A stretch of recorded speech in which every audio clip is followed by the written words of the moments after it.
For last, time to talk about emerald. Maybe in today's lecture we're going to go with green pen color in order to talk about this beauty right here. So in our notes, this is going to be, I think it's Roman numeral 4. Is that too light color? Let's say that's too light color. I'll go back. This is emerald. We'll go in black. What am I talking about with emerald? Of course, here's an image from Wikipedia that we can start with. These are beautiful green hexagonal crystals inside of quartz from a pegmatite in Brazil.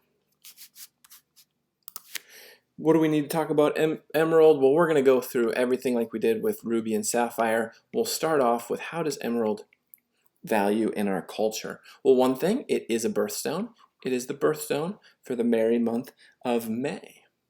It has had huge amounts of historical significance, where Egypt was the initial source for the Roman Empire and the Islamic empires that ruled up until the 16th century. But then, in the 16th century, emeralds started to come from the conquistadors who were conquering much of South America. And they found these emeralds that were very treasured by the Incas and other indigenous people.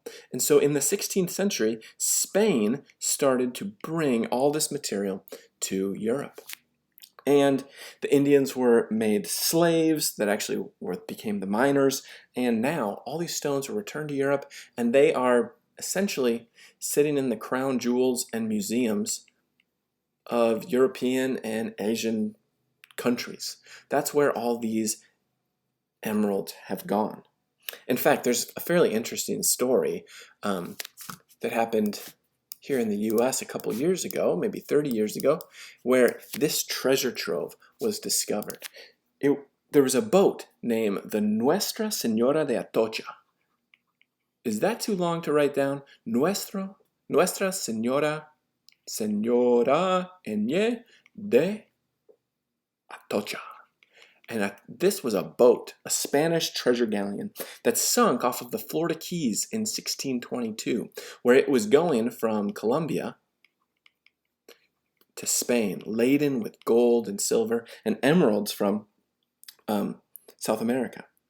Well, this was discovered in the early 1980s by a series of divers, and they found these crystals and jewels in the wreckage. What a fascinating story about emeralds. In fact, it's one of these things where emeralds capture our imagination and can be told in so many different stories. One of the more recent aspects of emeralds in our culture is that emeralds have been used to fund a lot of war. Emeralds to fund war. And in Colombia, they had years of guerrilla groups that were attacking the government, and emeralds, along with cocaine, were part of the major financial sourcing for those groups.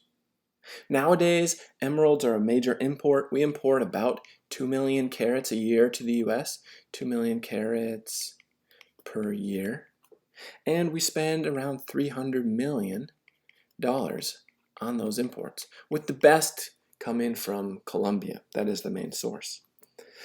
So that's just some background on culture. It's a really fascinating thing. Let's go now into color and optics of emerald. We know that it has to be green, and the variety of green really matters. We want it to be medium to medium dark in tone, and we don't want it to really have medium to dark in tone. And it can't really have, if it's lighter, let's say this, if it's lighter in color, we just call it green beryl, and that is not worth anywhere near as much. Shades of blue and shades of yellow start to very quickly make it not worth as much. The cause for this green color is trace amounts of chromium. So let's say trace impurities of chromium 3+ in that beryllium aluminosilicate lattice. That's what gives our color in Colombia. And in more recent years, they found that vanadium actually can be the source of the color in Brazilian emeralds. So there are now 2 different trace elements that can give the color, either chromium or vanadium. Let's now talk about some other types of imperfections and impurities. All right, let's call this imperfections. And this is one of the biggest stories about emerald, and that all emeralds have imperfections. And we're going to say it this way. We're going to say that emerald has abundant fluid inclusions and fractures. You cannot almost find emerald without fluid inclusions or fractures. Now, this is a problem, of course. It makes them easier to break. You can't ever find anything that is pure. So we're going to say this, and we're going to say that they are the norm and accepted. And the reason for this is because you can't find it without. The other main imperfection that emeralds have is color zoning, with areas of dark and areas of light color. Let me show you a stunning example of emerald. This is again from the Omi Privé jewelry company, and this is one of the highest quality emeralds you can buy. But take a look at this. You can't help but see there are inclusions everywhere within this, and that's because it is the norm and is accepted. When emeralds are cut, they tend to be cut, let's say this, emeralds cut to show off color. That's not true for all gemstones, right? Some are cut to be sparkly and brilliant and show their scintillation, and that's not the case here. And so what ends up happening with emerald is they tend to be cut as these rectangles that are step cut. So they have these, we can label this. This is just looking down at the top of a gemstone. And so they have, it's called the emerald cut. It's actually named after emerald. Emerald cut shows off the color, and it's a step cut rather than a brilliant cut. There's one other type of emerald that's probably worth mentioning here, and it's called trapiche. This is a Spanish word. It has to do with the grinding wheel of sugarcane. And what trapiche is it's a weird type of emerald crystal. Let's say here's our emerald crystal. And there are these imperfections that form as spokes on a wheel that are black. And they go like this. And then, of course, between those is the beautiful green. And this is a type of emerald that is actually worth very much money because it has a very pleasing geometry. And it still has great color. So here what we have are dark spokes in the crystal. Dark spokes of impurities in crystal.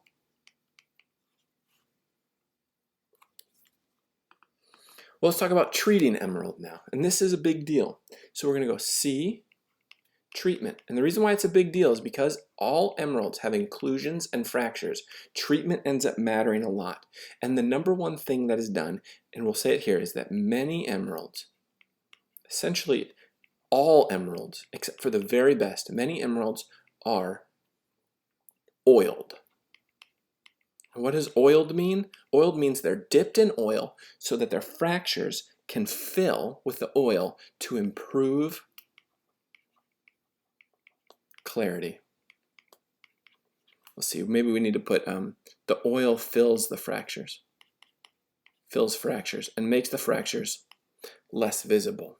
I can show you a picture of this. Here's an example from GIA's collection of images. Here, this is the same emerald shown twice. Here we can see all these fractures, right? Very highly fractured example. And then after it's been oiled, the fractures optically disappear. They're still there, shattering through this crystal, making it weaker. But since the index of refraction of the oil, right? Remember, index of refraction of oil is same as emerald. This is a standard practice, and this is accepted. And we're going to write that down here.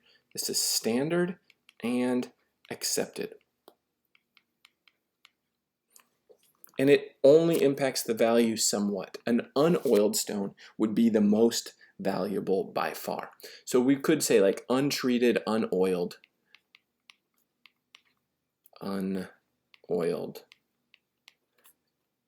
is most valuable.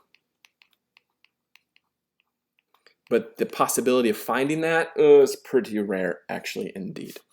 Now, to finish off, we're going to talk about the sources of ruby. Why is ruby on my mind? No, emerald. It's like my favorite gem. So the sources are actually very many sources globally. Many globally. We're not going to talk about all of them.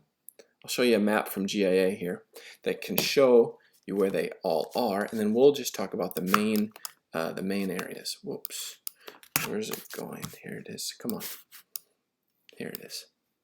All right, so here you can see that there are very many places around the world where emeralds can be found. The biggest players are Colombia and Brazil, and then Zambia is the third most important. All these other places can produce beautiful, high-quality emeralds, but they're not produced in sufficient volume to really be as relevant to discuss about right now. So let's talk about, all right, so the number one source is Colombia, and this is the true global standard for emerald quality. Global standard. They produce a beautiful green color. There's actually multiple different regions. You may hear of these different regions. Muzo is the most famous, Chivor is another, and then Cosquez is a third. And they're just different deposits that occur in the Andes Mountains. So let's say our locations in Andes Mountains. The mines are done by tunneling into the Andes, where they follow, so let's say tunneling to follow veins. And they're trying to follow these veins looking for pockets, and the pockets hold these beautiful emeralds. Let's say something like these are hydrothermal fluids. We wrote that down earlier in yesterday's lecture. Hydrothermal fluids produce emerald-bearing calcite veins. Emerald-bearing calcite veins in shales and limestones. These are the sedimentary host rocks. Now, estimates are that only 20% of the Colombian emeralds have been mined at this point. So there are decades to come of beautiful material that's going to come out of Colombia.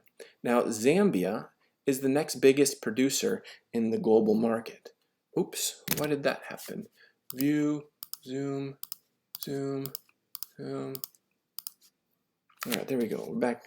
So we're going to say Zambia is the second biggest producer. Most of it comes from a single mine, and that mine is called Kagem. And it's this huge open pit mine where they're working the contact. So what they're doing is they're trying to follow and work a contact between a pegmatite and metamorphic schist. That's the situation there. And then finally, where is our one last location to discuss? Well, it's going to be Brazil. Remember how many other varieties of beryl are formed in Brazil? Well, Brazil is coming online also now as a major emerald producer as well, becoming increasingly more important. There are very sophisticated mines there, and also the artisanal miners. So we're going to say both small scale and industrial setups.